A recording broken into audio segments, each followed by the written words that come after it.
Rude.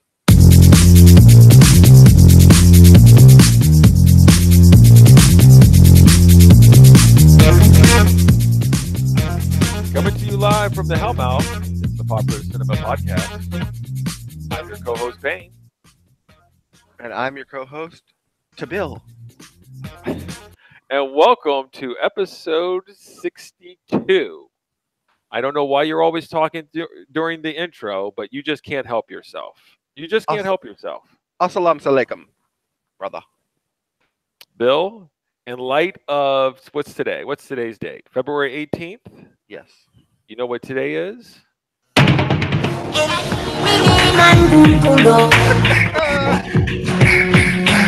Get that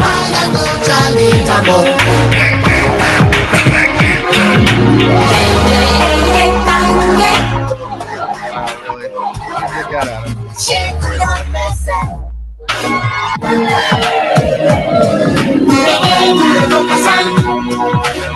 Are you really going to play the whole thing?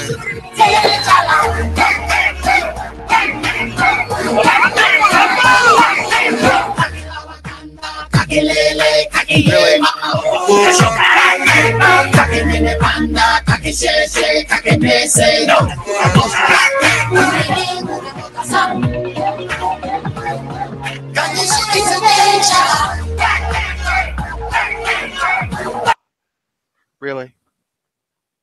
Did you really have to play the whole thing? Wakanda forever. That's fine.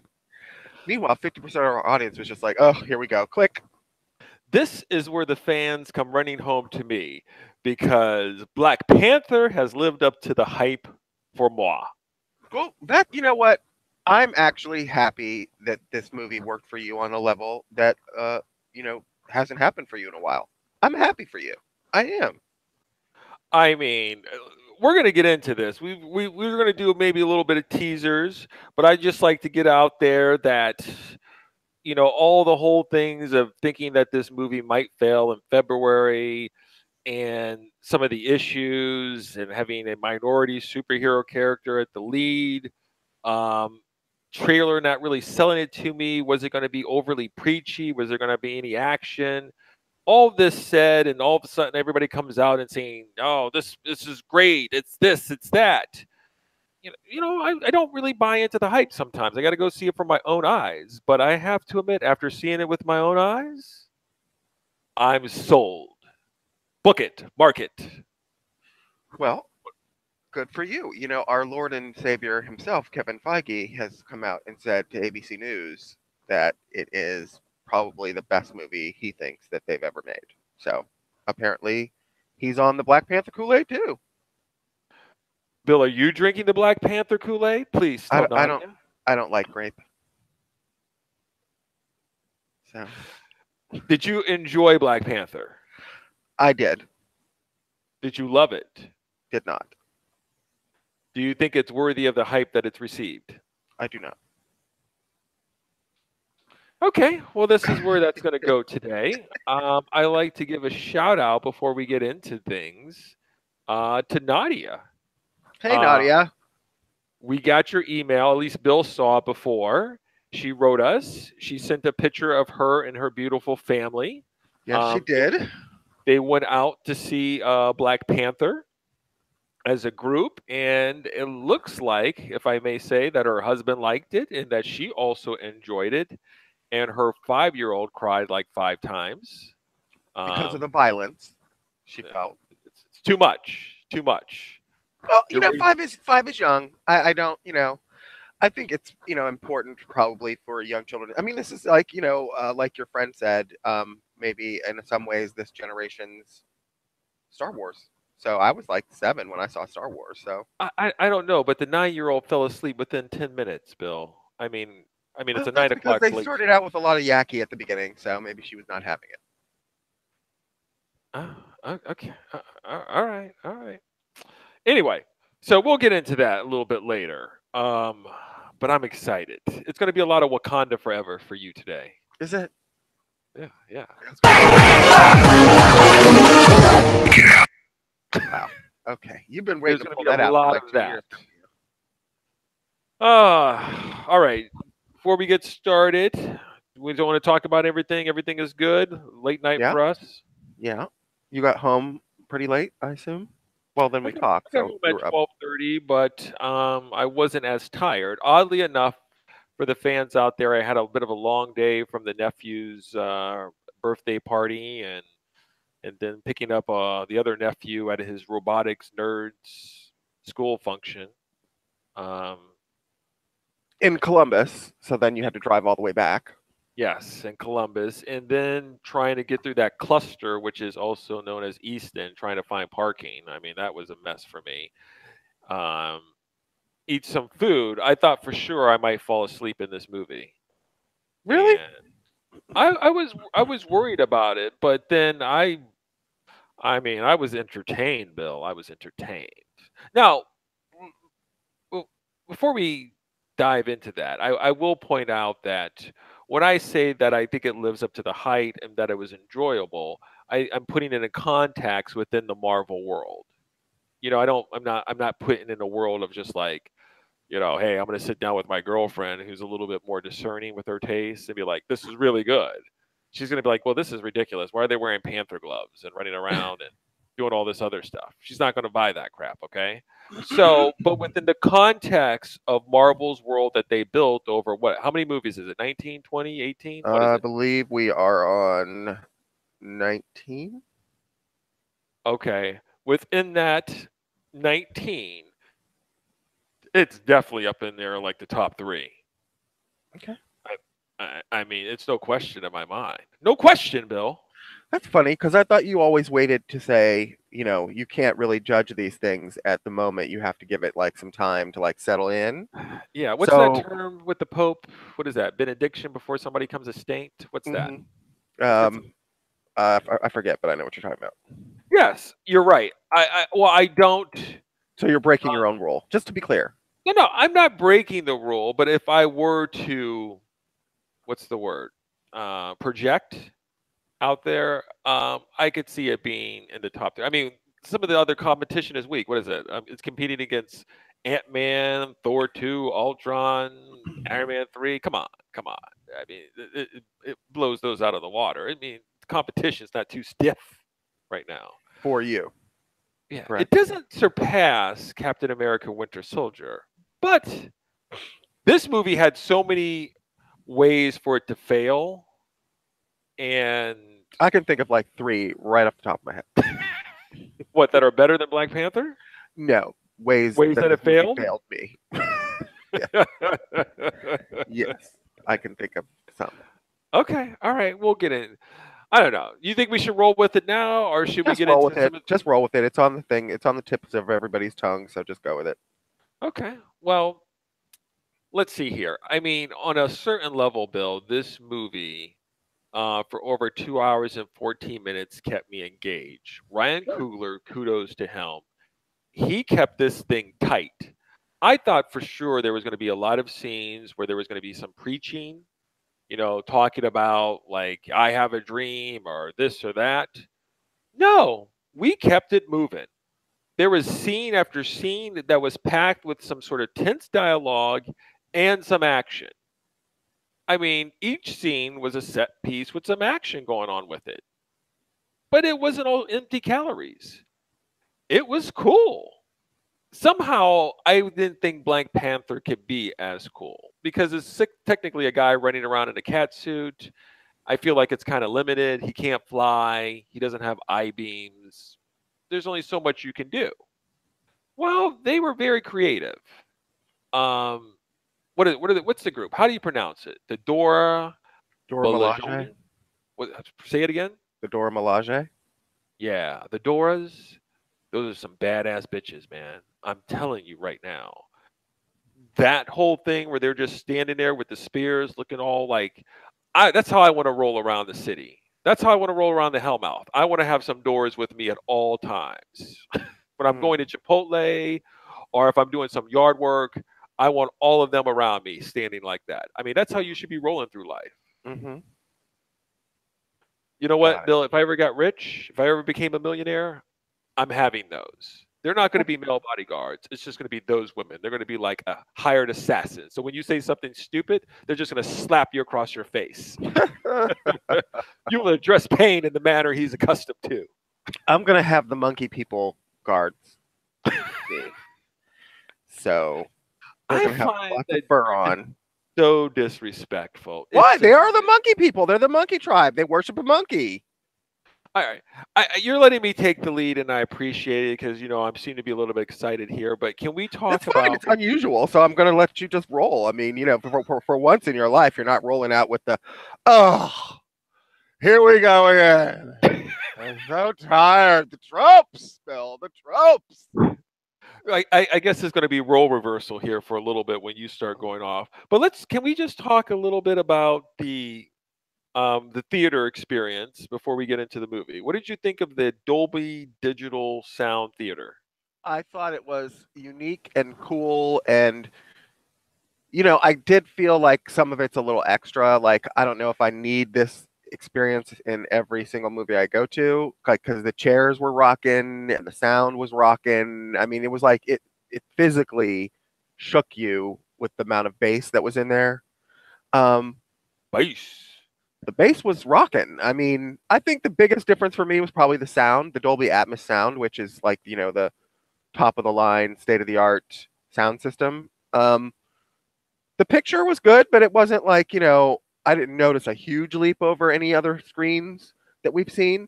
But the sound was really the big issue, the big difference for me. But, it was cool.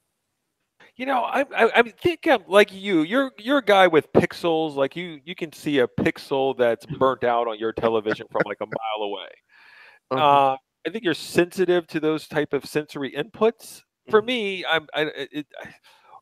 the whole tester thing at the beginning where they were kind of running you through like what exactly Dolby Digital is doing. Right. That was cool, but once the movie started going, I didn't really pick up on all the bass or the noise. I You didn't. didn't feel like when the people were getting hit, you didn't feel your chair like rocking? You know what? I guess I really didn't. I was focused on the action, so I don't know if I really felt that. But Really? no. Okay.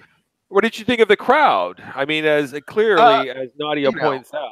uh, I, I was a little concerned because, I imagined that there was going to be a lot of younger people there and a lot of people. There were some people dressed up with dashikis and stuff, but for the most part, because, we live in a town where, everyone's pretty, I think, happy with the infrastructure that we have here. I think they were pretty much respectful. I didn't think there was a lot of hoot and hollering. There was some clapping at the end, but nothing unusual that I thought was like off-putting. Except maybe the girls that were sitting to the left of you, which they seemed to be a little boisterous at Listen, times. this is a shout out to the women who don't get out enough. I know they were happy there. They were wearing their African garb. They were there to enjoy Black Panther like we all were. But every time Michael B. Jordan came onto the screen, they would go like this. Okay, Like listen. every time, or the times that he would come on without a shirt, No, because no. It was when he actually took off the shirt, I was expecting them to have some sort of like epileptic fit. And that's when they were actually quiet. I think maybe they were just like stunned, like they were looking into the sun or something. They were really, shocked. I don't know. you're so fucking stupid. I don't know what, but at the beginning, when his face first appeared, they started on Owen and moaning. And this is what I have to say to the women. Okay, there's a such thing as the internet. You can pull up pictures, you can put things on loops on YouTube, you can do all sorts of things. Okay, let's not act like this is the first time you've seen the man. Okay, keep that experience to yourself. Okay, I Listen, mean, every time a woman walks on the screen, you don't see me going like this. Ooh, ah, yeah. I mean, come on, it's ridiculous. listen, they were having a communal experience together, so they were probably just having like a little bit of like boisterous enthusiasm for you. But I will tell you, I might not have been saying it on the outside, but I'm here to say Michael B. Jordan's body is a rockin'. You know, Now, You could say that, but at least you don't have to sit there and every time you have to elbow me and be like, "Look at that! Oh my God, look at that!" You know, it's fine. I mean, the thing about it is, it's weird when you have your villain character that has a better physical presence than the hero character. Because I mean, what's his name? Chadwick Boseman was pretty good in pretty good shape, and he probably looked good standing at a beach next to just about anybody. But when you stand him next to Michael B. Jordan, who was extra with the bodybuilding, then it just looks like, oh, he's gonna beat the fuck out of him, and that's what happened. Because I mean, they're just physically unmatched. there was a little bit of like where you're sitting there going when Michael came out, you're going, he's been hitting the weights. I mean, He's a obviously beast. from Creed, but then you were kind of sitting there going, I think Chad is still in shape, but he probably needs to have hit that Zack Snyder program just to Right. kind of, you know, You would think that they would sort of like maybe watch out for that kind of thing.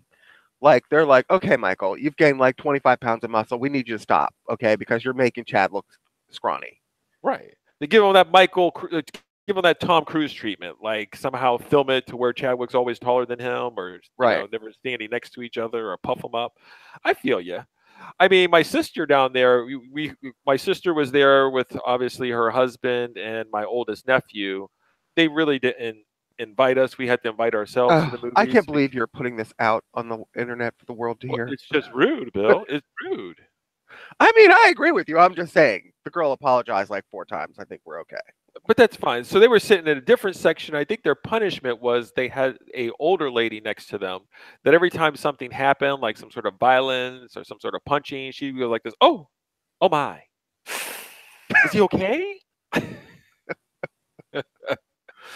I For the black mean, people out there, fight the stereotype. You don't need to talk during the theater. It's not cool. Internalize it.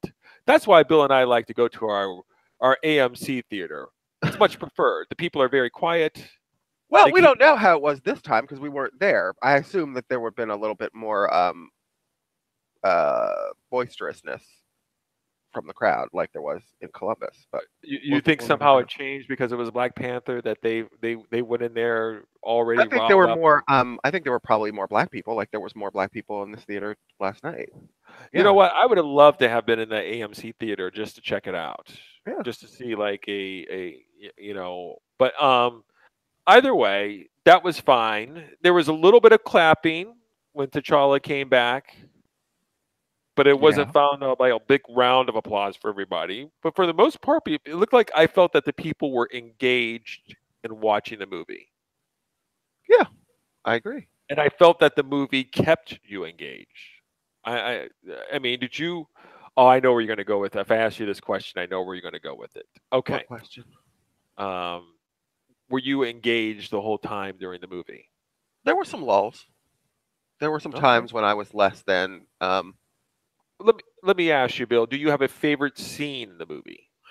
Yeah, I do actually. It's the after credit scene when T'Challa gives the speech to the United Nations. Are you serious? I You're am going serious. political? I mean, yeah. I mean, you're asking me. That's my preference. I mean, all the other scenes in the movie. I don't think there was another scene that sort of made me feel, something that, as much as that scene did. I mean, for me, a lot of the action was basically your standard Marvel movie action. I didn't think there was anything like over and above any other Marvel movie as far as like the action scenes. Um, so yeah, I didn't feel like any of those really stood out, but the scene at the end with the United Nations really did kind of, it was political, but it touched me. Wow. Okay. I didn't see that one coming. You know, I think that's the problem with. I don't want to say it's the problem. The issue with Black Panther is that you're limited. Like I said, in terms of what his capabilities are, you have to be real creative how you shoot or film or direct these scenes with him to make him very dynamic. And I think his bodyguards, the door, they added an extra flavor. But this is why I don't put it above Winter Soldier because I thought the Russo brothers did some real creative scenes with Captain America to show you the extent of his powers.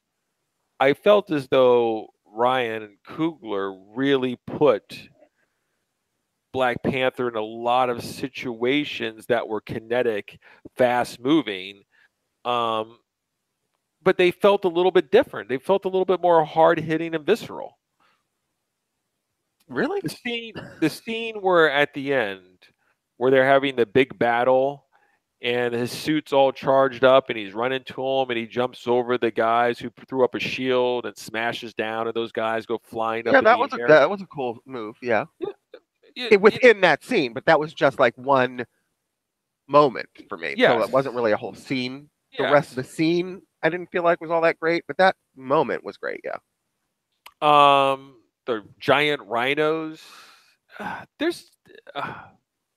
Have You're we not right. seen? Have we I not don't seen I Lord don't of know the if I Rings? have a favorite scene. I felt like the whole thing worked. Uh, I mean, I have to give a shout out to Ryan Coogler. I mean, I think he's really putting some films together.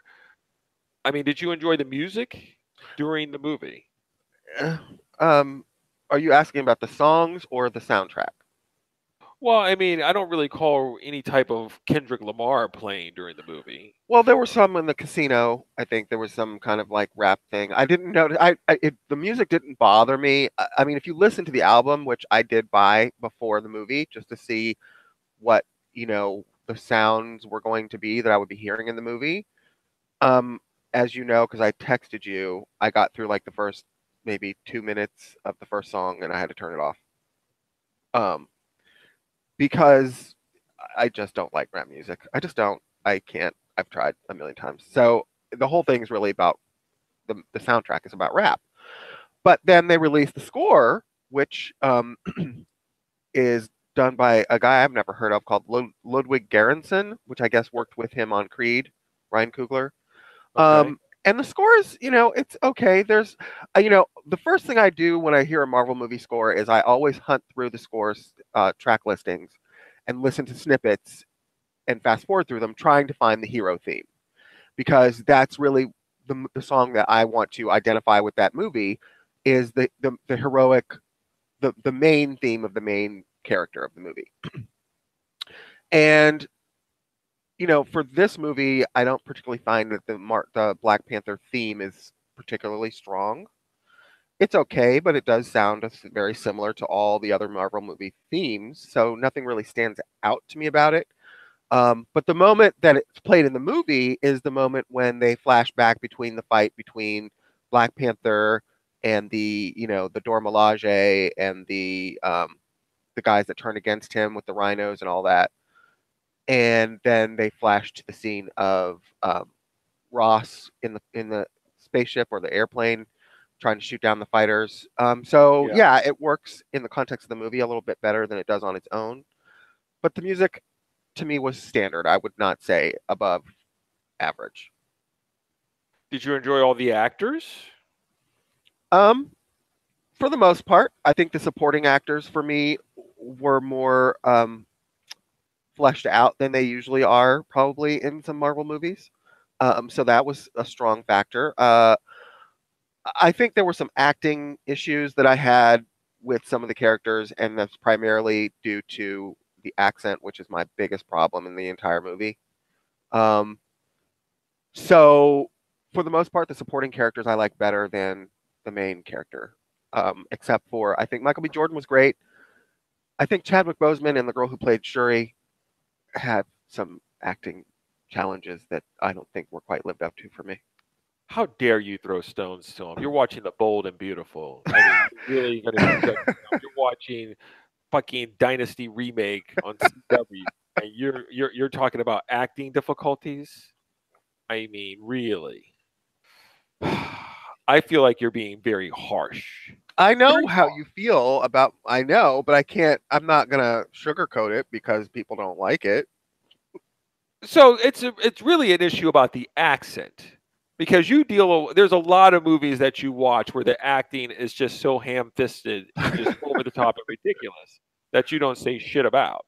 So I don't know why you're getting a discerning eye now, but I'm assuming it's because of the accent. Yes, I felt like the accent, you're always talking to me, Jay, about certain things that you see in movies that pull you out of the reality of the movie.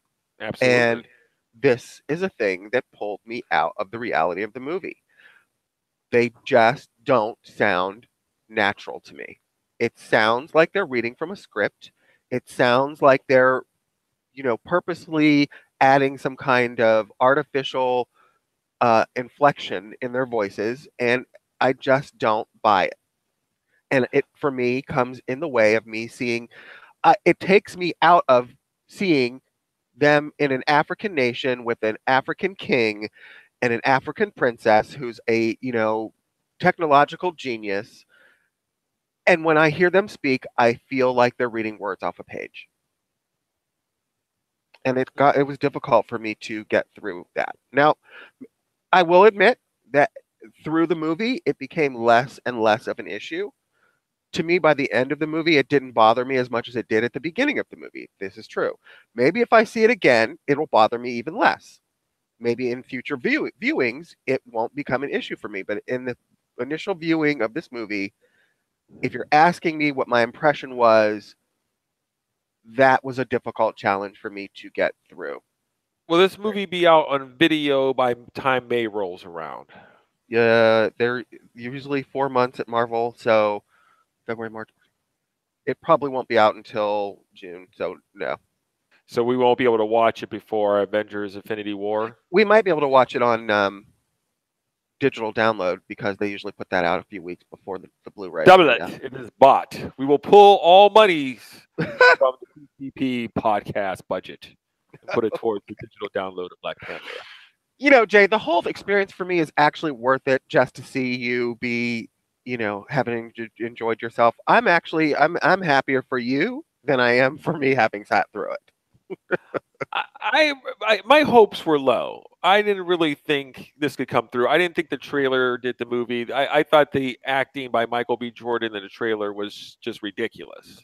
But after I saw it in the movie, I was not as turned off. So once again, the trailer was sort of misleading me. Let me ask you, since we're talking about my biggest problem with the movie, and this is an issue that we have both voiced concerns over, probably previously on this show, and certainly amongst ourselves offline. The Chadwick Boseman accent issue, which bothered you before. Are you saying it doesn't bother you now, or are you saying it doesn't bother you to the point where you felt like it was pulling you out of any kind of reality of the film? I felt as though there was nothing in the movie that was presented that pulled me out. I was stuck. The only time I got pulled out of my experience was because the girls next to me were moaning, okay, or clapping or something other by the people in the theater. But outside of that, the accent did not bother me. Now, what I will say, I don't believe that in the future or now that Chadwick Boseman should be trying to do an accent. I think it takes away from his ability to say the lines. It's just like the girl from Storm in X-Men Apocalypse. They're too busy concentrating on trying to speak with an accent that they lose some sort of natural ability. I mean, we discussed this before after the movie where Angela Bassett spoke with an accent. Sure. But yet she seemed to be very smooth, like it was just her secondary language here, like her primary language. It was just so smooth, it just rolled off her tongue. Meet Alcon. What the hell are you doing? I have this screen up, and these pop-up ads, they just automatically start. But anyway, it's not. It doesn't for me. It doesn't feel as natural for Chadwick. I feel like he's concentrating, and he's trying to say these lines. Meet Alcon. Really? Okay, I'm getting off this page because it just wants to start. All right. So throughout the whole movie, it did not bother me. Anybody speaking whatsoever, it did not affect me one bit. Okay. I still believe that they should not be doing the accents. I don't need it to be completely authentic, but it did not bother me during the movie. So he made it up, so it can't be authentic. To what? There's no such place. In terms of the way he's speaking, I feel as though he's concentrating. on saying what he's So trying to you say. see, you hear the It's the accent same thing with the still. girl from Storm. She's too busy trying to do this whole African dialect, and it's making her acting wooden. Right. And that's exactly what I'm saying about Chadwick Boseman. That's exactly it. Wooden. It feels wooden when he speaks because I don't think it sounds natural. And so you're saying you heard it, it just doesn't bother you anymore, is basically what you're saying. Yeah, it Okay. takes away. I could do without it though, but But it's I mean, they've established it now. There's really no way they're going to un-accent him. I mean, the only thing I can hope is that, he'll get better at it over time. there is so much going on with the movie with some of the other characters and some of the set pieces. It was a visual feast for me that I was enjoying. And so I really didn't have time, and I don't think they really put T'Challa in scenes where he's just like waxing wise. There's always some other dynamic going on, or he's with someone. So there's something to offset it all. So I didn't feel it to be as pronounced. Okay. Might I also point out that I enjoy Ulysses Claw, Andy Serkis. Yeah, I'm kind of bummed out that they killed him off, to be honest. Yeah, his character was quite enjoyable with his maniacal way and all crazy and But see, I would think because you're always like you don't like the crazy ones, like the over the top ones, and he was certainly. I'm sorry to say. I mean, I'm not sorry to say because I enjoy villains like this, but I mean, he was just kooky in some places just to be kooky, and I like that. But I know that you normally don't. I'm fine with it because I think Andy Serkis is a fresh face, and I don't really have anything to sit there and say that Andy Serkis is trying to go like, when we had Rhino, what's his name played Rhino? Was it Giamatti? Paul Yeah, Giamatti? Paul Giamatti. Yeah. Yeah, these are the type of things where you get established actors who have been in like a dozen movies, and then they get these roles, and then they try to do extra all the time. They snarl at the screen or they do some things, and it's very inauthentic for me. Well, that's exactly what It's Andy Serkis was doing in this movie, though. I mean, he Well, was but I don't basically know Andy scene Serkis. I don't chewing. have anything to attach to Andy Serkis. Okay. Like it's a fresh face. Okay. So if he's trying to be ridiculous, this is my really first time seeing him do something ridiculous. I don't have anything to gauge it against. But I've seen like 25 Tom Cruise movies. If they're going to make Tom Cruise the Riddler and Tom Cruise is going to come in and start going like this, riddle me ass, riddle me not, it's going to look dumb to me because I'm going to be like, okay, Tom Cruise is trying to like go over the top now. Okay. There's an established acting pattern. And that's why I don't like it when they pick these actors all the time for their pedigree because they bring baggage. And so with Ulysses Claw, what am I supposed to think about Andy Serkis? I mean, well, so it's not necessarily the over the topness of the characters that bothers you. It's that they are played by people that you are familiar with from a lot of other things. And so you feel like they're really just adding like a skin onto their acting. Yes. self. And you Okay. know sort of the roles that they play. You know what type of roles that they play, and then you put them in there, and then it's just a extension of them. And if it's not an extension, then it's something where they're trying to like bust out of something. I'm Daniel Day-Lewis, and I've always played a straight guy. Now I'm going to play somebody that's like kooky, and so you're just like, oh, okay, it just comes across as just fake to me. I mean, we don't know Andy Serkis from Adam besides being Gollum and some other CGI stuff. He was the Caesar in Planet of the Apes. Planet of the Apes, right? But you don't have anything attached to his face himself, and I think that's what was fresh about me. But Okay. if it was some sort of other actor, I'd probably be like, this is just stupid to me. But they killed him off. Michael B. Jordan killed him off, and he also talk about knives and swords. I mean, you got kids there, and they're slicing throats. He cut one of the Dora's throats. Killmonger, Michael B. Jordan's character, didn't see that one coming. Right, because is the one that he killed. I'm sorry. I don't want to be this person, and I'm sure that people aren't going to like me for saying it, but All black people look alike. it's not. I'm sorry, but some of the Dora Milaje, I got a little confused as to which one was which. I mean, am I the only person? Well, I don't they're all bald and they're wearing their garb. Okay, so it's like were there times when you were like, now which one exactly is this one? no, I don't. Is the one he killed the one that was in Civil War when she was I like, "Move or you will be know moved"? if I thought this was like door number 8, like just one of them. No, Okay, it was one of the big three Doras. Okay, it wasn't the girl from um, Walking Dead. Okay, well, and well, it's not Michonne, but when he's doing that, when T'Challa is doing his speech at the UN, he's got the two door. He's got Michonne sitting next to him, and the other one. Those were two I remember. And this the other third one, I I mean, think she was the one that was in Civil War, and yeah, I think she's the one. okay. I Anyway, don't know if I really remember. I would have to watch it again, obviously, but yeah. Anyway, at I some think the point, whole point is that he killed her in the movie, and this is something that normally I don't think Marvel dabbles in, and I think that most of these things are designed to bring in children's and families, and it's broad, as you would tell there were me all the time. gasps when he killed her. So she was a big Dora, the one he killed, I because thought it people were was like, gas because it was a level of violence unseen in no, these I types. think it was a level of violence toward a character we did not actually see as biting the dust so quickly. And people liked her, and I liked her, and I kind of felt like, oh well, so much for her. Just like I felt like, oh well, so much for Claw.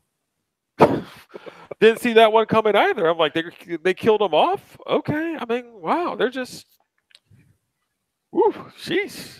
All right, so let's get to the doppelganger villain issue, because this is an issue that you were not happy about when the trailer was released, and it was an issue that you've complained about in the past because Marvel over relies on their villains that are just basically dark versions of the heroes a lot. And I have to say, I feel that, in this movie, it was a doppelganger villain issue for me towards the end with the gold version of the costume. Now, it's explained in the movie that the reason why he wears the costume that's so similar to Black Panther's is because he basically usurped the throne, and that was probably it was the one costume of the upgraded versions that T'Challa did not pick. So, and it was also sort of like the gold version. It was like the gaudy version of the Black Panther costume. So it's explained to me sufficiently in the film that I understand why he's wearing it. But the fact that it is a doppelganger is hard to escape, because, again, we've seen it more than once in Marvel, and it becomes something of a pattern. And I don't know if it necessarily felt fresh to me that they've redone that theme yet again. Yeah, I mean, we can get over. How do I want to say this? I always complain about the doppelganger villains. I'm okay with it here. Really, I find your take on this movie is endlessly fascinating to me, and I am going to use this fodder. Everything you say is going to come back and haunt you in the future. I And promise I have a specific reason as to why it doesn't bother me, Bill.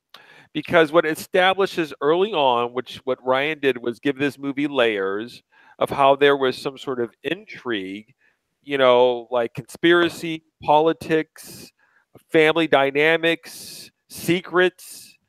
There was a whole bunch of things, different veins, different routes you could have taken with this movie.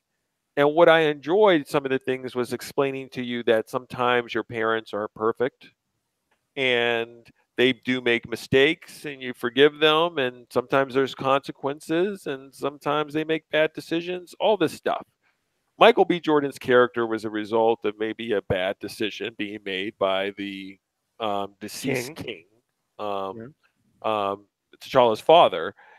But the whole point was it was not like this guy was running around in a costume during the whole movie and fighting him. I recall with Yellow Jacket taking his costume and fighting Ant-Man early on. It wasn't that case.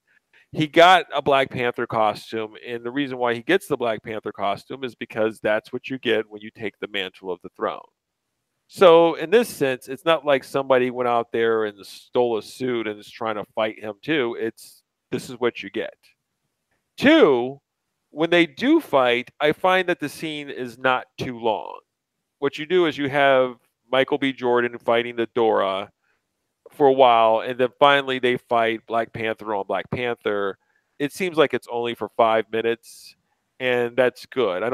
You don't need to drag that scene out any longer than it has to be because they both have similar powers, and it becomes quite boring. And so I think it wasn't a lengthy scene, and therefore it works for me. But generally speaking, we have to start moving past that. But I'm okay with it now. Okay, that's fine. I, for once, am kind of tired of the doppelganger villain. Okay. I mean, I didn't have a problem with it for the most part. But here I feel like visually it's actually the costume is so similar. I mean, even with Ant-Man and the Wasp, I mean Ant-Man and Yellow Jacket, the costumes are technologically similar, but they at least have like more of a visual variance. Like the red in the black and the Ant-Man costume is totally different than the yellow and the Yellow Jacket costume, obviously. And it gives you some kind of visual disparity that you can like, at least they don't look so similar. This here is like, I mean, it's basically the Black Panther costume with some gold highlights. I mean, but what were you supposed to do? I mean, I don't know. I mean, the thing about it is, maybe he takes the Black Panther costume and, paints it white. I don't know, something to more differentiate it from the Black Panther costume. What if he would have taken the Black Panther costume and then ripped off the helmet and the sleeves and put like a different mask on it or something? Like, and maybe have like, yeah, or like maybe had like no shirt on. That would have been cool. Okay. Anyway, I just felt like 50 Shades of Panther. Okay. Say what? He could put like nipple clamps on, like little nipple claws. Anyway, I just felt like it was a little bit dull for me because I didn't feel like they needed to have it look so similar. I'm trying to think some other positives here. The music, the only time there's two out of the whole movie. Now, obviously, we didn't do our traditional 2 viewings of the movie. Right. Which, I might be, I'll be honest, might be tainting my view of the film. Usually it's the second viewing in which the film sort of either gel for me or don't. Usually they gel. I think you need to go see it again then. I need you to go see it again. I might do that. The only scene right now on one viewing that caused me to kind of like go like this is when Ulysses Claw, which I loved his arm cannon, blows up the vehicle that is pursuing him. The Dora and what's Lupita Nyong'o's character's name? Nadia? I don't know what their names are. Yeah, it's Nadia. They call them Jane or Betty or something else. That would have been easier for me. But anyway, either way, when he blows up the vehicle, Michonne throws her spear down and she's skating on the trunk or whatever. I love that, by the way. That was, I mean, again, we've seen this now in 3 movies. Basically, Justice League was a ripoff of the original version, which was Legolas in The Lord of the Rings, and now they've done it in Black Panther. Yes, everybody's got to slide on something and have great dexterity. Yes, but they all owe a debt to Orlando Bloom. Okay. It was cool. I was fine with it. But then everything got thrown out of the window when Lupita's character just starts rolling down, just her in the car, because the whole car had been disintegrated except her sitting in the seat for comedic purposes.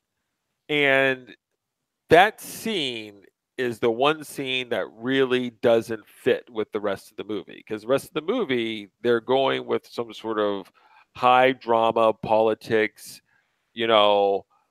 I was abandoned as a child. I want the throne. It was the humor that they had in there was between like people talking and family dynamics. That was the only part that was forced and unnecessary. It's actually like a giant wart on the whole thing. And so that's that part right there. It's a glaring thing because it doesn't fit. Now that scene would have worked if it was an Ant-Man movie, because most of the scenes in Ant-Man, there's a lot more comedy amongst the characters, and some of it's just adolescent humor. This movie didn't have that, so to have that scene in there is just almost weird. It's almost like Ryan Coogler got sick that day, and then they brought in like some sort of deal weed, like Edgar Wright to write some comedic scene, or what's his name? Well, Lord I and hear Miller. you. I understand your issue. It's not an issue for me at that scene because I feel like it was just first of all, it was a quick moment. It wasn't like, something that went on for 10 minutes. Um, and second of all, I do think, as in life, there are moments of silliness and levity. And I think even in a serious and dramatic movie, there's time for you to take, a 5-second break and crack a smile. I don't, we don't walk through our lives, with a constant cowl on our faces because, that's the storyline of our lives. I mean, Oh, what we do is, there are moments of laughter and moments of levity, and not all moments of comedy appeal to all segments of society. And maybe that one was a little bit more silly and it was for the kids or, yes, it was more whatever. But it's buffoonery and okay. silly. Yeah, Don't it's okay. when you say levity, there was lots of moments of levity. You had your Mayonnaise character going, "We will eat you." Oh no, we're vegetarian. That was funny. But that was Okay, a different type of funny. That's, okay. that's wit funny. And then as T'Challa's talking with his family, going over this heart-long thing of like, you stay here, whatever else, he's sitting there going like, "Are you done yet? Because I'm bored watching this whole thing of you two talk." I Yeah. mean, there's humor, but it's human interaction humor, not gag humor. Well, Not there's like, there's room for both, I think. I really do. oh, I'm sorry, not in my world. Not Okay, in my well, world. Not room for both. Kevin Feige seems to disagree, and it looks like about everyone else in the world says it's okay too. I mean, you didn't like it. I get it. But out of 2 hours and 14 minutes, those 10 seconds are what stand out to me as a weak point. So I That's mean, just so ridiculous. it's There's 10 seconds of this 2 hour and 14-minute movie that I felt like I blinked and it was gone, and it really destroyed the movie. Bill, when you're making a masterpiece, these details matter here. These frame Wow. by frame, they matter because if you have a perfect film that's enjoyable, you can't have like a boom mic fall out of the sky or somebody peeking around the curtain. It takes you out of the experience. I'm There's no sorry. such thing as a perfect film. Oh, I'm sorry. I'm sorry. I I'm disagree sorry. with that. Even my very favorite movies of all time, Titanic and Moulin Rouge. There are moments in those movies that probably I would say are less than perfect, but they still are my favorite movies just because they're not, 100% rocking in every single frame doesn't take away from their fact that they're my favorites. Guess who's coming to give me some sugar? Mm, get you some. Go ahead. My woman's making fun of us. We're prattling on like schoolgirls. That's how we roll. Prittle, prattle, prattle, prittle. Um, she's giving Okay, me the so thumbs up that my bathroom has one coat of paint on it and it's looking stellar, Bill. It's looking you put her to work today. That's right. uh, She's like, we've got to get rid of this albatross of a house. I'll do anything. I think the saying is going, I have ulterior motives. Okay, so I need you to sell this. I like that, the albatross. Maybe that's what anyway. What else about that? Well, the movie seems to be doing very well. Yes, we're not done reviewing because I've got some other comments. So, Oh, really? Oh my. okay. I have some questions in my mind that are sort of like gnawing at me as far as like the reality or the world building that they've done in this movie, and some things that I just don't feel like really add up for me in certain places. For example, the heart-shaped herb that gives the powers to the Black Panther. It's like a little garden, that you would like do in the backyard of your house or something, full of this like special herb that when it's liquefied, gives you the Black Panther powers, right? Yeah. Okay, so the whole burying in the sand thing, that's just like for decoration. I don't know if that really has anything to do with the actual thing, because when they buried um, T'Challa in the snow, it had the same effect sort of as the sand. So maybe it's just like covering up the body to get like, I don't know, some kind of sensory deprivation thing going. I don't know. But okay, so this herb has got these magical powers, right? That gives you like all the Black Panther powers. Now, why don't they sort of like guard that garden a little better? Like I know this is kind of maybe nitpicky, but I feel like, if they've got like some kind of like nuclear like solution to like everything that they can, solve for themselves or whatever, like there's nobody like really guarding that garden. So anybody, I guess, any member of society could just like walk up in there and just swallow that fucking herb and become the Black Panther. I mean, there's no kind of like lock on that door or cave or whatever. There's no like people like watching to see that people aren't just like walking around. Because I'm just saying, if there was like some kind of place that had some kind of like Superman ability, I'm gonna go in there and try to get me some of that. No one went in there? Okay, Bill. This, no offense, ain't South Central LA, okay? This is Wakanda, Bill. This is hidden from the world. These people have access to food, water, trains that are, what is it, gravitational trains? They float. I Hmm. mean, it is a wealthy, technologically advanced society, Okay. closed off from the rest of the world. Okay, so how come other So Wakandans what within I'm the walls of assuming is Wakanda that don't they try to get really it? don't have a lot of issues where there's some sort of theft or maybe poverty or robberies. I don't think that's really a concern. So maybe in a utopian society, they don't necessarily have to lock the door. I don't. Okay.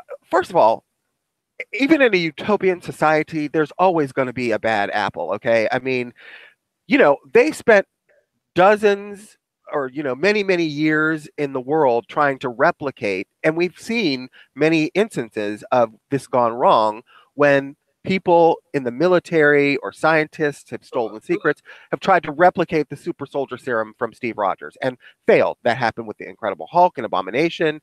I mean, it's happened throughout the TV series.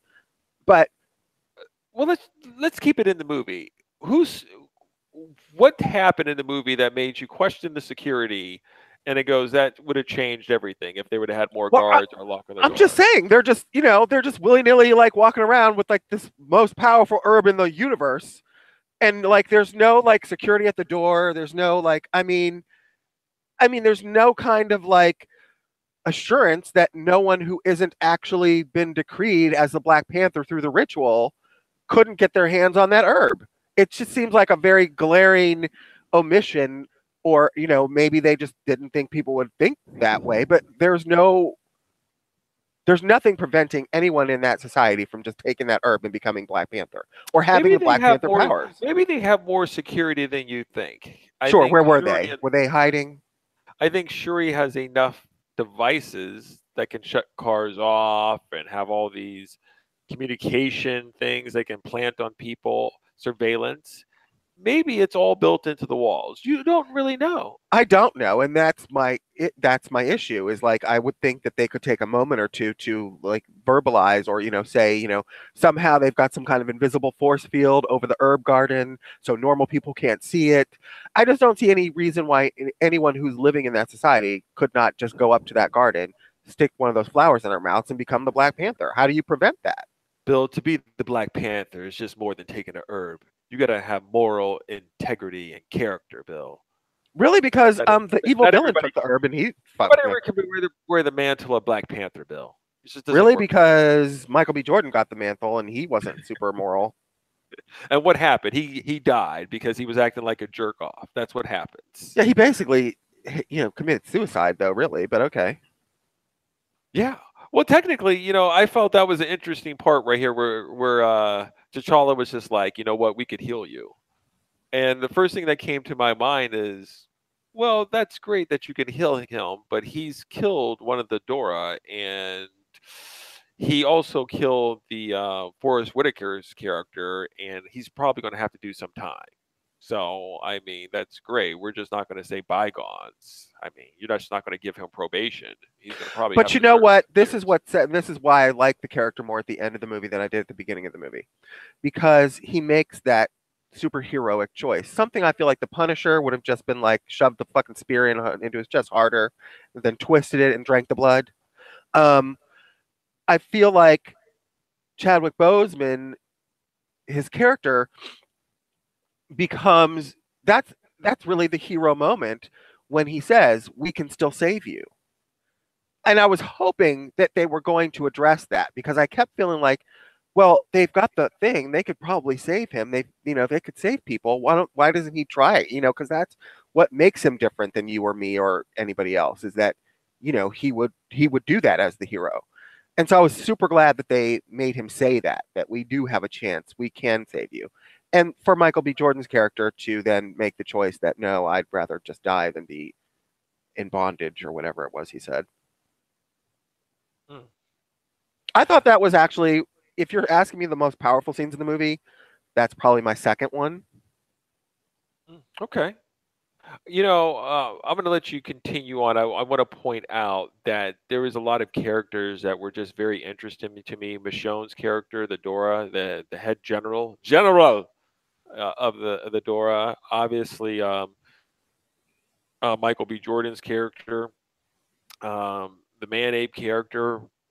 All the characters were just full of life and very interesting to me. I even enjoyed Martin Freeman's Everett Ross. Yeah, I did Um, too. that was a fun character, and I hear they're going to be bringing him back for more movies. He fits in Yeah, perfectly.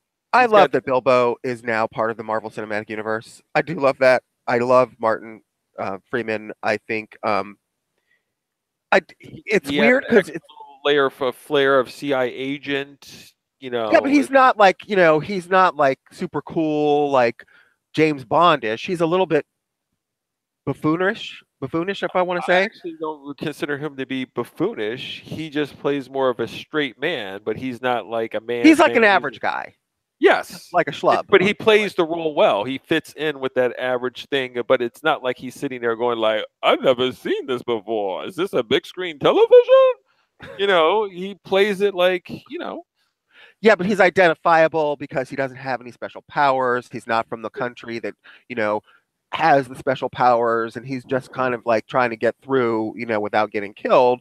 But yet he adds, it's like not every hero wears a super costume or a Mhm. cape.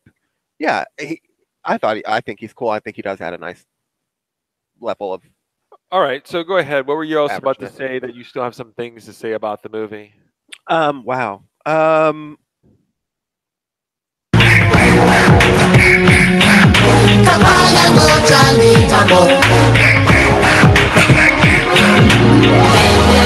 I'm Really? sorry. Okay. There's been a lot of ink spilled already about this movie and about how, its villain problem has solved, or its villain issue has solved the Marvel villain problem, because this is the most fascinating villain in the Marvel Cinematic Universe, and the best villain since Loki, and even better than Loki, and blah blah blah blah. I personally don't get it. I don't get why this character is given so much praise. I don't think Michael B. Jordan was bad. I think he was perfectly fine. But if you're saying to me that this villain is more outstanding, or his motivations are somehow clearer or more believable than all the other Marvel villains, I just don't feel it. I mean, the motivation basically is the same for me as it is for half the other Marvel villains we've seen. It's basically personal revenge. I mean, yeah, I mean there are some people that want to revenge against the whole world, some of the villains in the movies, and some of them have more personal vendettas.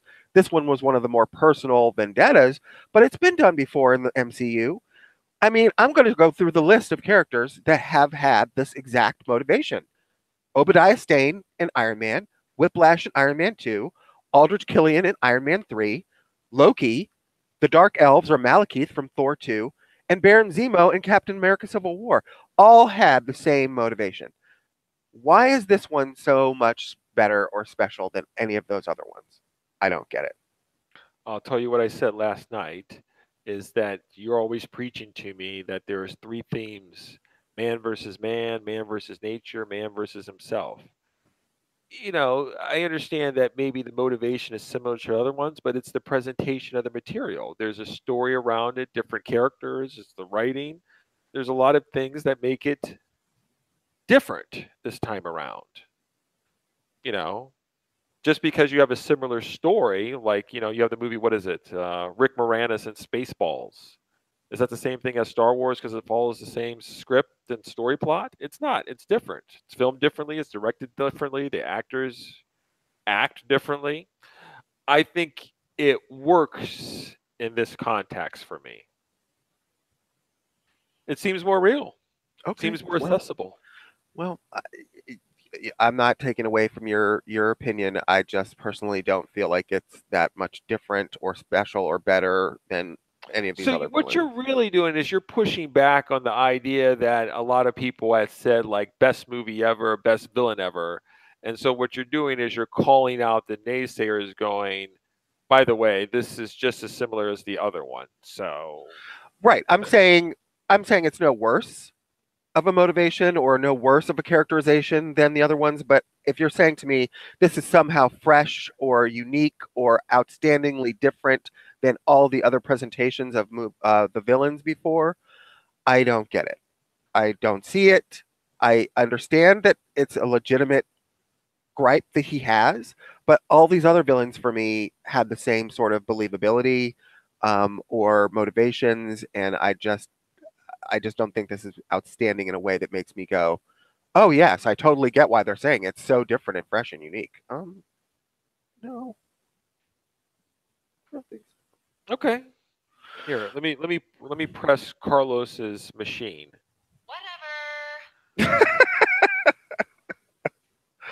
Wow.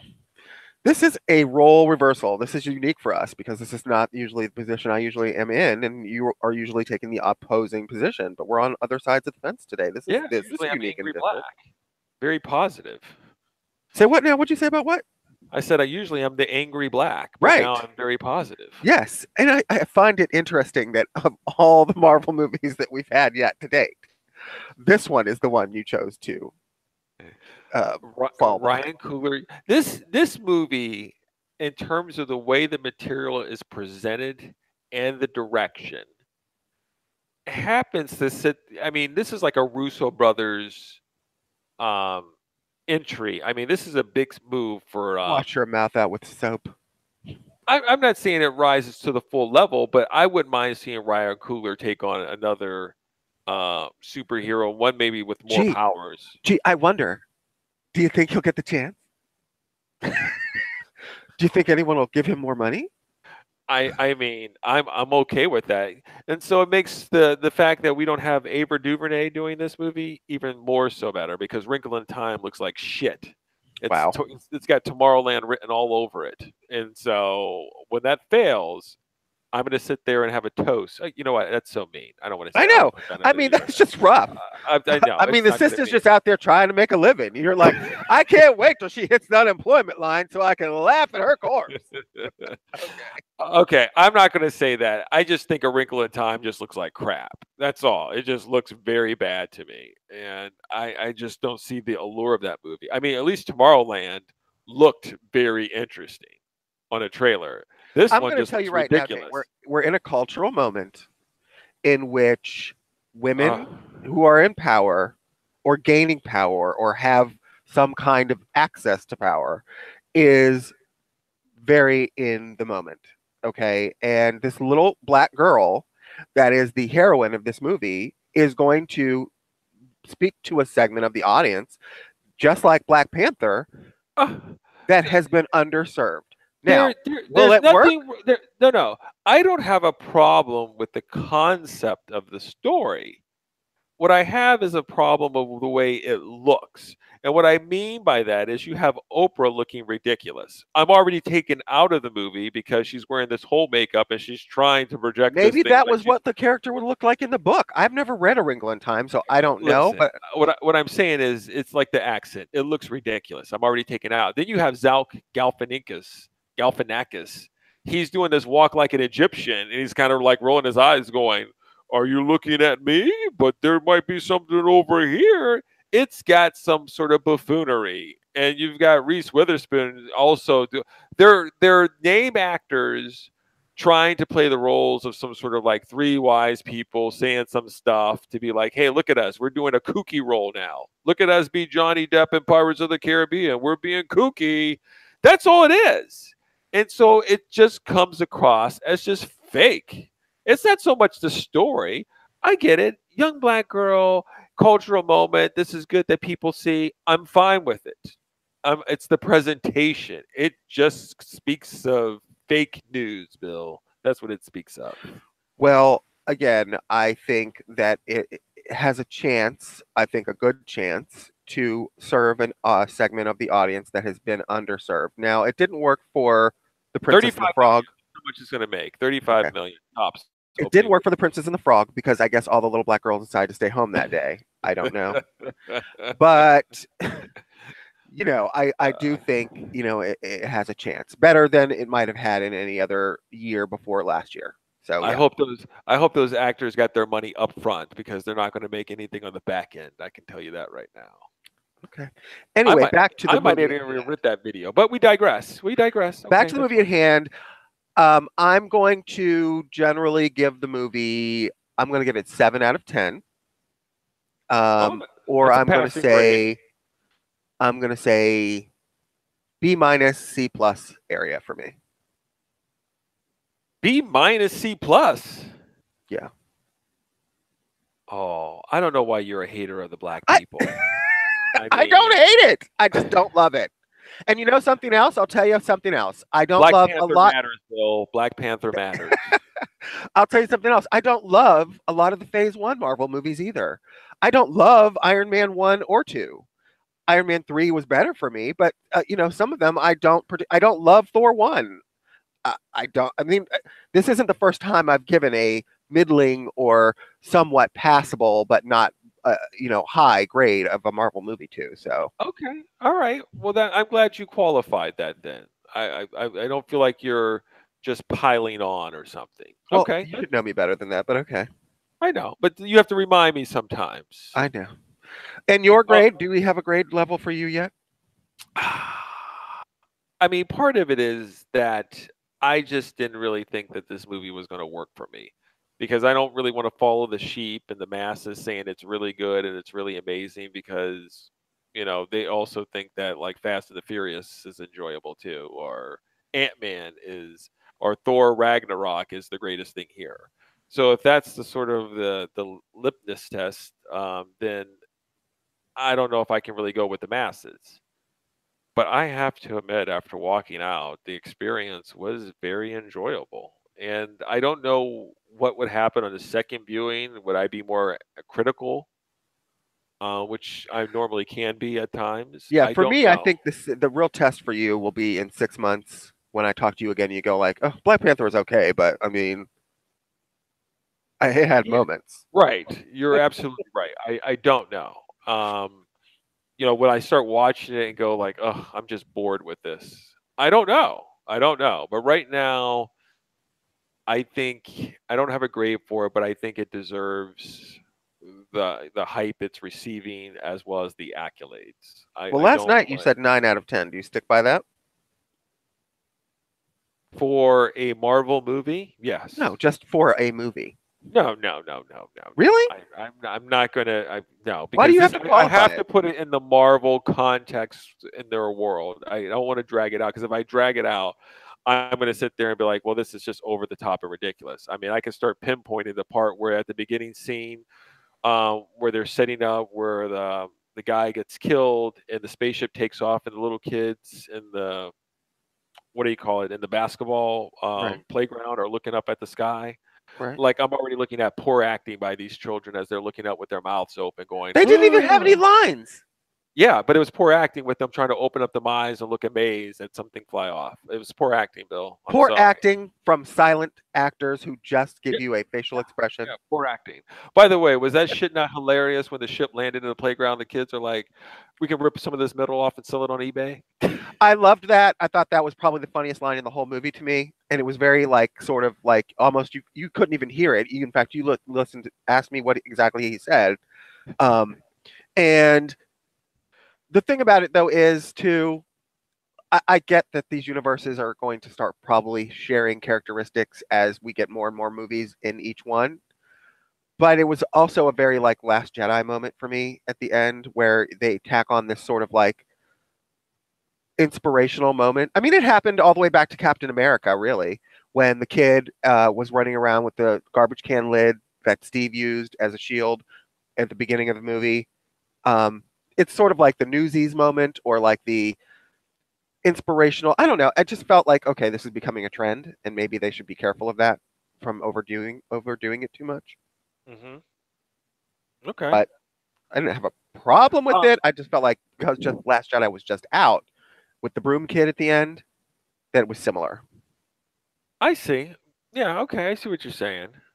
I think as Marvel has it down perfectly, and DC is jealous as hell of trying to, as I well don't as know probably why you other. have to come to DC again. No, Why are no, we no. even I'm going about to to say other DC? people. Other people also are jealous as what they have going on here. But with the success so far that Black Panther has received, this flows right into Avengers Infinity War. I mean, do you not want to see more of the Wakanda and the rhinos and how it's all going to play out? You got Cap running through in the jungles. Are you not like, we're about to get more of that? Right. Okay. It's not that I'm in a big hurry to return to the jungles and to the Wakanda world. Um, of course, I'm excited for Infinity War. It's any Marvel fan I would think would be super excited for this. I do think it's a good lead in to Infinity War. Yeah. But if you're asking me, do I feel like this is going to be one of my top movies of the year? I really feel like it's not going to be, and I really feel like Infinity War is really the movie I'm waiting for my Marvel fix for the year. I mean, we've got Ant-Man and Wasp, and that'll be fun and enjoyable. This was fun and enjoyable, but I don't think it's going to be like the knock my socks off, which maybe it's not even fair to say. Um, but Infinity War is really where I'm gonna blow my load. I think this year. Wakanda forever. Yeah. Wakanda forever. I might actually get a shirt. I don't really wear shirts with writing on them, but I might get a Wakanda forever shirt. Really? My sister's all out there with the Black Lives Matter or wearing all sorts of shirts. I'm okay. Fight the power. Only eat vegetables, don't eat animals. You know how they are, Wow. Birkenstocks, hippies and shit. Free range chickens. I'm more of a we more follow a different path. We're more quiet individuals. We do our own shit. We're not on Front Street, but I might get a Wakanda Forever shirt. I might buy it for you just so I can say that you have one. Yeah. You have a Marvel T-shirt in your wardrobe. That would make me happy. That's, the funny thing is, my woman saw the picture of us all, like the photo after the Black Panther thing, and she goes, "Is Bill wearing a Black Panther T-shirt?" I go, "Yes, he is." I'm just basic like that, bitch. I can't help it. I'm a basic bitch. I don't have a problem with it. I mean, that's of all the things. That's the day you probably could have got wearing anything, because with all the dashikis, the Yeah, hats, I'm never gonna wear scarves, dashiki. the I'm not doing bones. it. Okay. I just feel like it's I don't know how I feel about the whole thing. Listen, if people are going to be geeky and happy to be geeky, then I really think that I don't frown upon that, because Lord knows I love to show my freak flag whenever I get the chance. I don't know. I feel like it sort of transcends the movie. I don't know. Well, the movie has made a shit ton of money so far. I mean, we'll talk about that in box office receipts here shortly, but a shit ton of money. Yeah, Over listen. $500 million, I think. So It all helps the genre. It's not going to help anyone in my position as a fan if or when these movies fail. So what do you think this is going to wind up? You think it's going to hit $1 billion? I think it probably will. I mean, it's 218 million in 4 days. That's a shit ton of money. 400 in 4 days worldwide. 4 days. That's $100 million a day. I want you to know for the fans out there, I already said that I know what the title of episode 62 is going to be. It was going to be Wakanda Forever. And then I Bill said- goes, are we going to add a question mark to that? Wakanda Forever? I don't know if I really want to be in Wakanda forever. I don't know if I really want to be there. So Nadia, please write us again. Family is beautiful. Thank you for sharing that with us. But you indicated that you enjoyed it as well as your husband. Need you to elaborate a little bit on that one. Is it just enjoyed it, passable? Like just Fast and Furious entertainment. I mean, the woman said she liked it. I don't know why you have to be like all up in her grill. Like, tell me exactly why. Maybe she just liked it. Okay, all right. I won't press our fans. I won't press them now. No, I'm kidding. Nadia, do send us more information. We'd love to hear it. All right, Bill. So this is what's going on.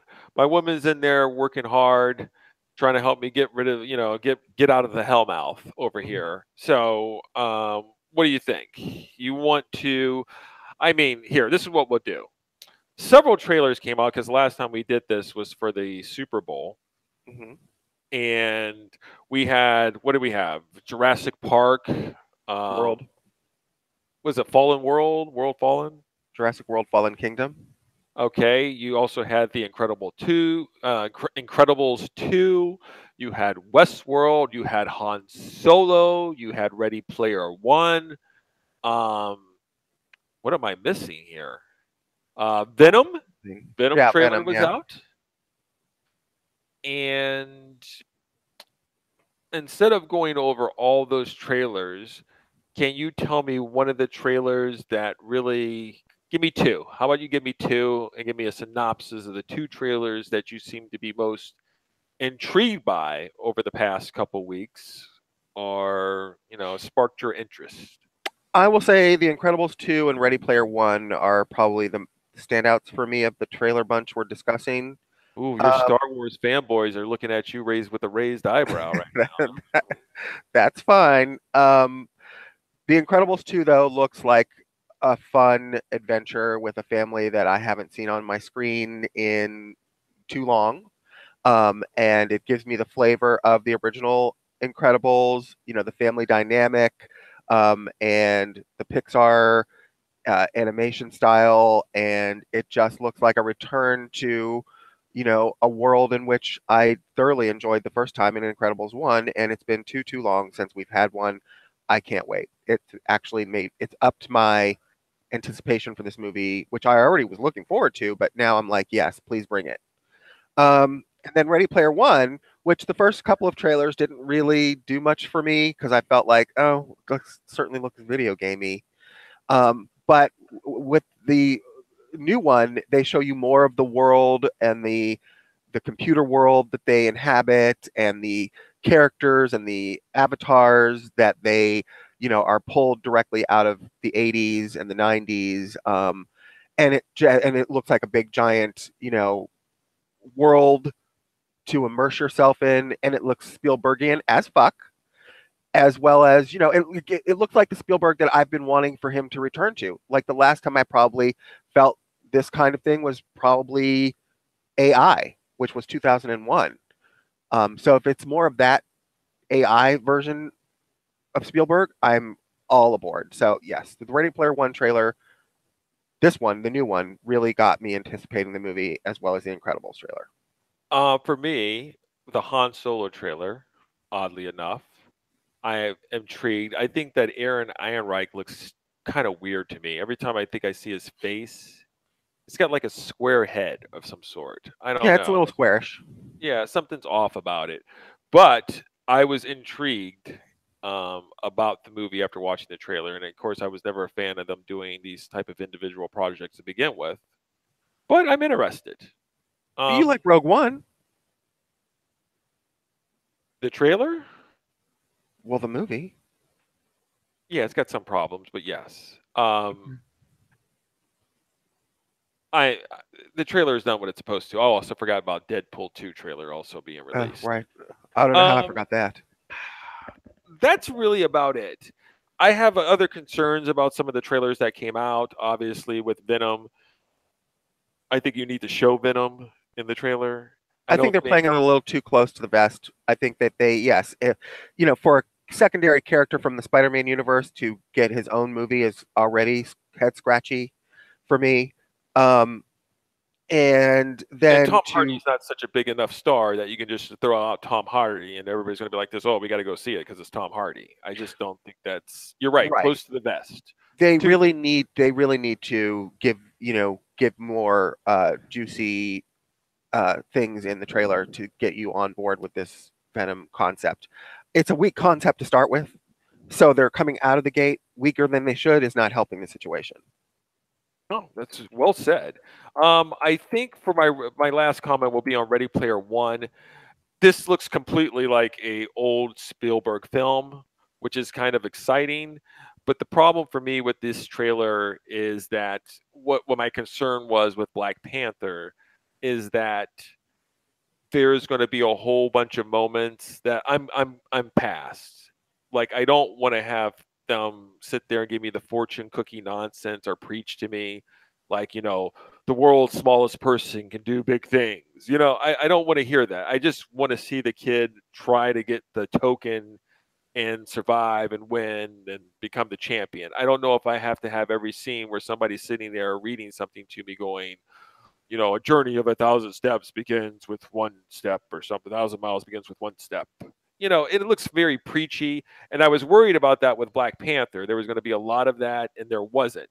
But Ready Player One with Spielberg in his old ways is going to have that. And I just don't know if I'm in the mood for that. Well, I don't know what to say, but Steven Spielberg preaching to me, I'll take any day over Ryan Coogler preaching to me. So, you know what? This is Black History Month. I think you're required to take Ryan Coogler. I'm sorry. That's fine. I'm just saying, Spielberg is obviously one of my favorite directors of all time. He's directed some of my favorite movies of all time. And I want to see him do movies that I want to see. And that this movie looks like a Spielberg movie I want to see versus War Horse or Munich or I call the adult Spielberg. I don't want my Spielberg in the adult version. I'd rather have the child version, please. Okay. Well, my woman will be happy to know that we're going to be moving on to box office receipts. Okay. Cha-ching! Wait, here. Let's. This sound machine that he has some stuff. He wanted me to play this sound, so I'll do this for box office receipts. Okay.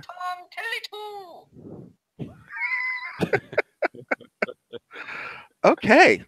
All Well, right. I don't know if that really fits, but actually, now that I'm looking at these numbers, I've kind of misread it. I think Black Panther has a long way to go to $1 billion.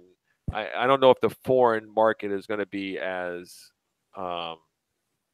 compliant or willing as the American version here. But anyway, number one movie for the weekend of February 16th through the 18th, Black Panther, Bill. Really, I'm shocked. Shocked! I can't believe it.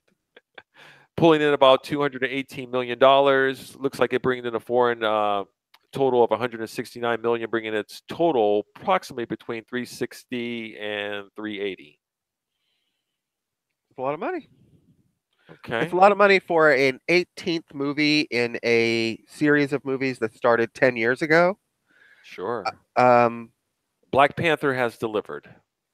Yeah, I mean the Kevin role Feige, that they're on.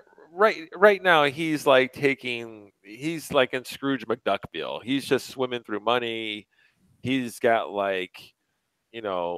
French maids, whatever you want to have it, lobsters, the Dora Milaje, all sorts of things. I mean, Ike Perlmutter has been put out the pasture, and Kevin Feige's walking around Disney like he's the man. He's the one that's smacking people in the face.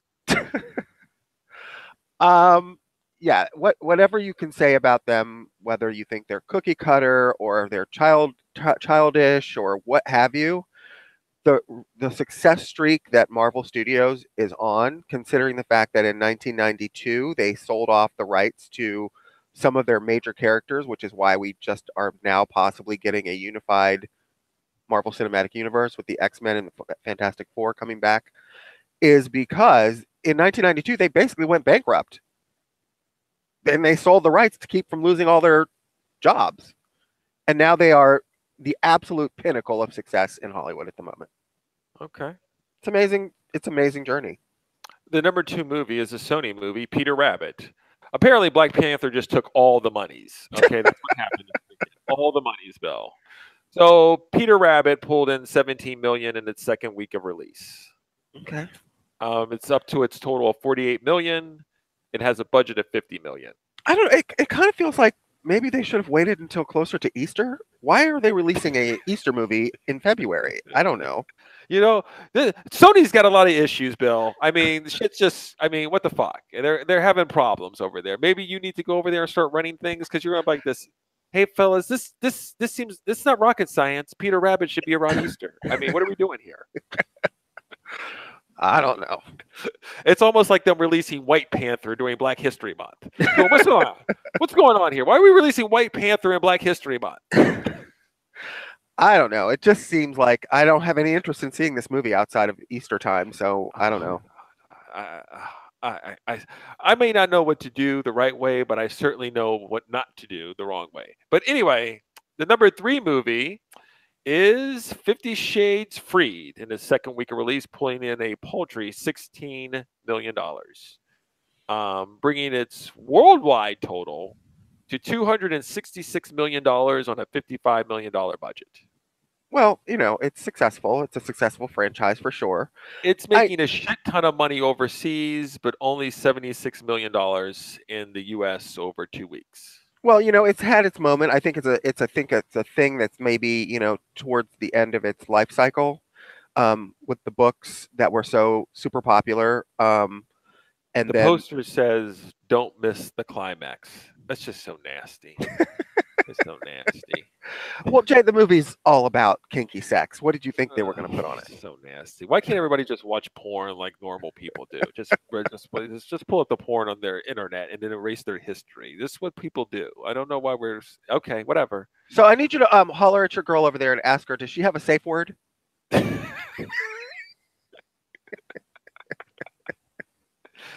I'm sure she can hear that. She's rolling her eyes right now like children.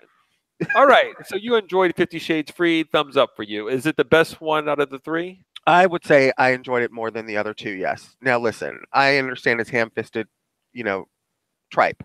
But for what it is, I've explained this to you before off air, I think. It's basically a soap opera on a blockbuster movie budget. And so I appreciate it. Hey, babe. You have time to get this phone or no? Oh, never mind. I'm sorry. We're on the air, huh, Bill? Yeah. Yeah, we are. Never mind. Okay, I'm back. I'm sorry. Okay. So anyway, it is, you know, it's like a mega budget soap opera. So I enjoy it for what it is. I'm not saying it's, you know, art or high art and in the least, but you know, I don't need high art in my movies, as you basically well know. So yeah, I'm not judging you. I know. I'm just saying. I know people consider it to be not worthy of a lot of attention. I'm one of them. But I hear you, Catherine. Let me ask you: have you and your girlfriend, or have you seen the other 2? I have seen the other 2 because I am a movie cinema lover. Yes, I have seen the other 2. Modern movie cinema lover. Oh, okay. There. Okay, let's fine. qualify it. I did see the other 2. So do you intend to see the third one? I will. Have you got any tips or tricks from the films that you've seen? No, besides not how like to direct movie and that these are the people that should be fired and never work in Hollywood again. Yes, that's what I got from them. In your new house, will you have room to make a red room? Just wondered. Unfortunately, with Black History Month, it's going to be the Black Room, Bill. That's what it's going to be. Okay, nice. Number 4 movie, Jumanji, Welcome to the Jungle. That's in its 9th week of release, pulling in another $8 million, bringing its grand total worldwide to $904 million. Welcome to the bank is more like it. Yeah. So you know what I hope? I Fuck. hope that The Rock can bring some. What do I want to say? The type of success The Rock seems to be able to pull off in even the least expected places. I hope he can do that and give that to some of my DC folks when he is in Shazam or Black Adam or whatever they're doing. Yeah. Please let some of The Rock rub off on the DC world. Listen, Please. no, I don't need that to rub off. How about they make a decent movie? They've and made a the- decent movie. The- They've The made 4 Rock decent movies. accentuates that. If They've you, made 4 decent movies. People just don't seem to want to find them. yeah, okay, they got that Peter Rabbit issue. You know what? They're all backwards. Okay, Bill. They don't know what the fuck they're doing. They don't know if they're coming or going over there. Who knows? So now they just have to sell out and just get somebody popular like The Rock and just hope that The Rock can sell their movie. I mean, You know that's what? Whatever it takes. M. Night Shyamalan had to go to your boy Jason Blum to find some money, and he went back on top. So whatever it takes, I'm good with it. I just want them to continue and, keep making these movies. They're just selling plasma in the back room, and you're like, whatever, just get the money somehow. I mean, Wonder Woman will certainly put them, on some financial standing, but, I don't know. I fear for Aquaman. I do. Okay, then the 5th movie, director extraordinaire Clint Eastwood, the 1517 to Paris. I heard the Whatever. movie was awful, but I don't know how it could be that bad. It's a true story, right? I mean, how Well, hard I is think it? what I heard, well, it's a true story, but I hear that most, this incident probably only lasts like 2 or 3 minutes all of itself. I think most of the movie is the build up of the same thing where you're walking around going like, so what's going on, honey? I don't know. I got a big day. Well, I love you very much. Be careful out there. I'll try. It's the whole build up of seeing the people in their normal lives, that they're good individuals. They're helping ladies across the street. And then we get to the incident at question. So you have some sort of like, sense of what they're like. So, you give me an hour and 15 minutes of getting to know the people and then like the 4 minutes of action. I don't know if I think that's what you're getting. But not to mention some of the actors themselves can't act.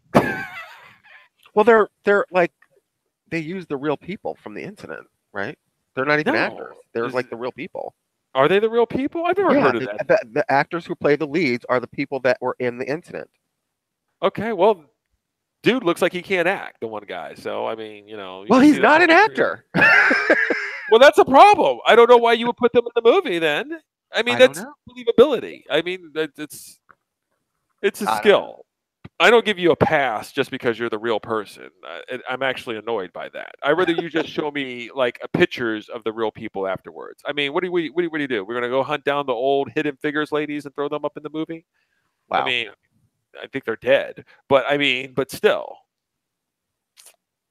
is that what we're gonna do nowadays, Bill? When we do like Obama's like movie, are we just gonna go dust Obama off and have him show up in the movie and do it? You know do the what? role? At this point in the world and the way the fucking country's going, I would do anything just to see a photo of Obama on my screen again. So yes, please God, bring it. For the fans out there who listen to the podcast, I have to give you my liberal spin on things. My iPad has just informed me that top U.S. officials have said to ignore all of Trump's tweets. I don't know how they can get away with that. They have to leak that out. They really just can't come out and say that directly. They're just like this. Trump says that all black people should not be going to see Black Panther. The people are like this. Just ignore him. Just keep moving. Okay. Listen, you've got your paycheck, right? The electricity is still on and the water's still running. Things are fine. Nothing to see over here. Just live your lives. All right, Bill. This has been enjoyable. It has. My woman is downstairs and I am required to get happening here because we're trying to move this studio, bitch. That's right. So what are you doing? What's going on today besides the bathroom? Actually she just left. She got She in was the like, car and left. Fuck this shit, kadunk.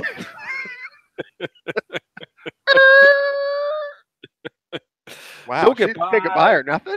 No goodbye, no waving, no nothing. Huh. I don't I look know. down, look downstairs, and the vehicle is gone. Okay, all right. Huh. Okay. Well, I guess So she this was is what okay. happens. She looked at me today. This is the last story. She won't listen to the podcast this long to get to this part here. But this, as she's over here spraying down my oven, and Oh my God. She cleaned out that oven. yes, Oh, yeah. it was probably like trying to find like some kind of like layer of like uh goodness underneath the pyramids or something. I don't know. And as she's wiping down this oven and all this gook is coming out, and I'm looking at Oh, it going like, this is amazing because I've never seen such shiny metal underneath. oh, that's so gross. And she goes, I go, she goes, you know, this is love, right? And I go, well, I go, yeah, because she goes, I have a, I have an issue with cleanliness, and and I'm like, and of course I'm kind of looking with like this doe in the headlights type of thing, like I don't know, okay, what am I? So I go, I just didn't think it can get this clean ever. She goes, when's the last time you cleaned it? Oh And she goes, God. and she looked before she Never. finished it. She looked at me and she goes, "You've never cleaned this, have you?" And I go, "Nope." That's what I'm the high heat's for. Doesn't the high heat in the oven kill the germs? Isn't Oh, that I can high not. heat, Bill? It's like magma. Listen, I understand you because I am in some way similar to you with some of these issues, but our prospective mates are not playing this game. And, and I'm telling you now, it took me 25 years to wear Chris down to where he's like, he just accepts it and just understands that this is how it is. I'm just saying, I hope your girl's got the same stamina because it does take a village. I don't know. I have to just look at her because she looks at me and her face gets all contorted. And Don't these things like, don't you go, oh, gee, maybe I should like, clean up my act a little bit. She doesn't seem pleased about this. yeah, whatever. Yeah, Don't they make you a little nervous? Like, sorry, babe. well, that's what I say. I just try to put my arm around her. She's like, I hate to have to get like this, and I'm like, it's okay. I understand. This is what I'm telling you. When you move into the new place, there's probably going to need to be some changes. There's some things that you're not used to when you're cohabitating, with a real person versus somebody who's like ridiculously lazy, like the last person you cohabitated with. Then you're probably going to have to step up a few things. Well, I'll tell you this last one real quick here before we get out of here in under 2 hours, which is great. But she took the dogs over because I was at Black Panther in Columbus. Mhm. She brought over the dogs to her place. She Oh. gave them a bath and she brought them over to the house. So when I came to her place instead of coming home after driving back from Columbus, Wait. Hold on one second. Did she give them a bath before she took them to her house, or she gave them a bath at she her gave house? them a bath before she brought them to her house. She was like, "These filthy mutts are not coming into my house. Oh, I that's am not exactly right. having it."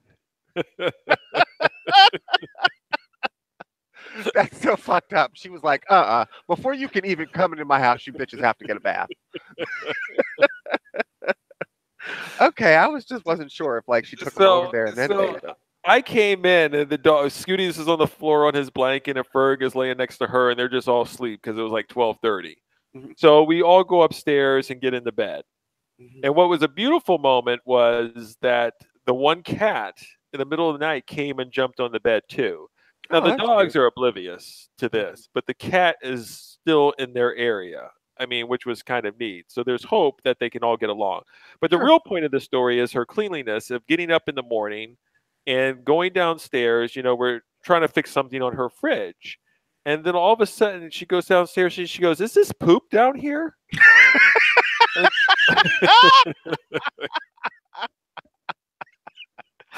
And so I come downstairs and it's like one of those things where your children just fuck up. And like, you're hoping they're going to be on their best behavior. And I walk down and there is a pile of poop on the basement floor. And I go, that's Scooties. Wait. And Scooties did it? yes, yeah. What the fuck? Ferg can't go down the steps, let alone get up the steps. Okay. I've So- seen Ferg go down the steps before. He can do it. He just doesn't fucking want to. Well, you have a clear eye on him, and so then all of a sudden I'm like this. I kind of my shoulders slump down, and as they slump down, I look out of the corner of my eye to the left, and I go, "Please, Lord, don't let that be." Oh yeah, it's another pile of poo. And so there's 2 piles of poo in her basement. Oh my God. And she goes, well, you know, she says the same thing. Maybe it's Ferg. I go, it's not Ferg. Those are Scooty's piles because they shit. These are my dogs. I know how they shit, and that's a Scooty's pattern. And so the reaction was like I immediately went upstairs to get Scooty's to bring him down there to yell at him. And she goes, it's okay. She goes, I'm okay. He was smart enough to go on the basement ground and not on my carpet. So she considered it a win. First of all, he's smart enough not to do it at all. So why is he doing it? Well, I imagine something happened where he wasn't able to go out. You know, I don't know. She said he took him for a walk, but maybe he didn't walk far enough to go to the bathroom, and he still had to go. And you know, I don't know. Jesus Christ. Scooties needs to pull it together. Yes, absolutely, absolutely. But I mean, I can can see if Ferg could do it because Ferg's basically like one step away from incontinence anyway. Little does he know, he might be wearing a diaper too. He keeps fucking around. Oh, there's gonna be tough lessons to learn for him too. So, all right. All What are you right. gonna do for the rest of the day, Bill? I'm going grocery shopping actually because I don't have work tomorrow. Yay! So I'm going to do that. Guess what? It's President's Day for me too, bitch. So no work for you either? No work. Sweet. I love when government offices shut down. It's the best. Yeah. You know what? Trump might get my vote if he had more government holidays. How about you? By the way, don't forget to check your paycheck because you should get your tax cut raise soon. Oh yeah.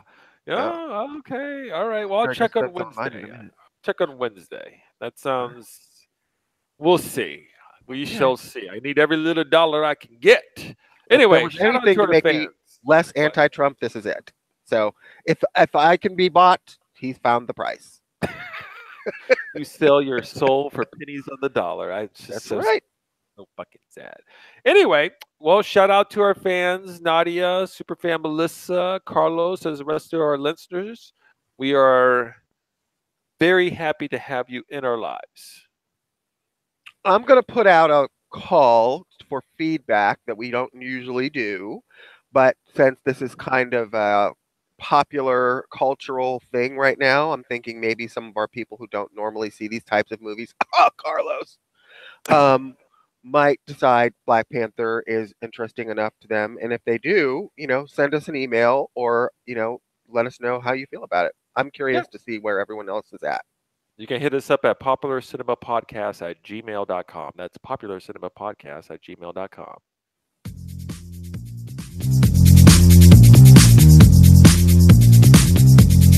Can you hear that, Bill? I can. Are you going to go hunt down your girlfriend, or do you think maybe like escape to another state and change her name? You know what? She just pulled back in. Oh, So, there you go. So she perfect just had a quickie with her other male friend. what is it called? Brother, husband? Yeah, there you go. All right, Bill. We'll talk shortly.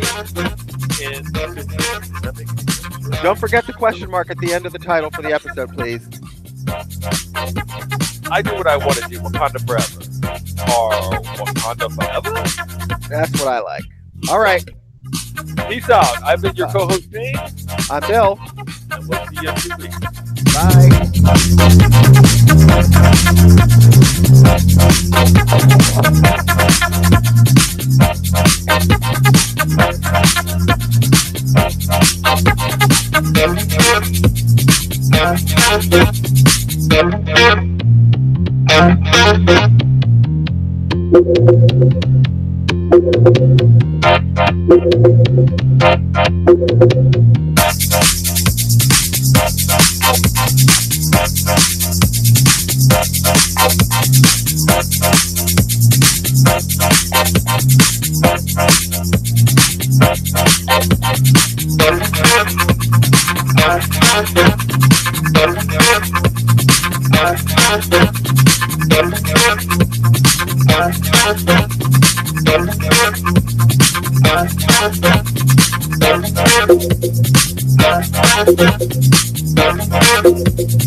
Thank you.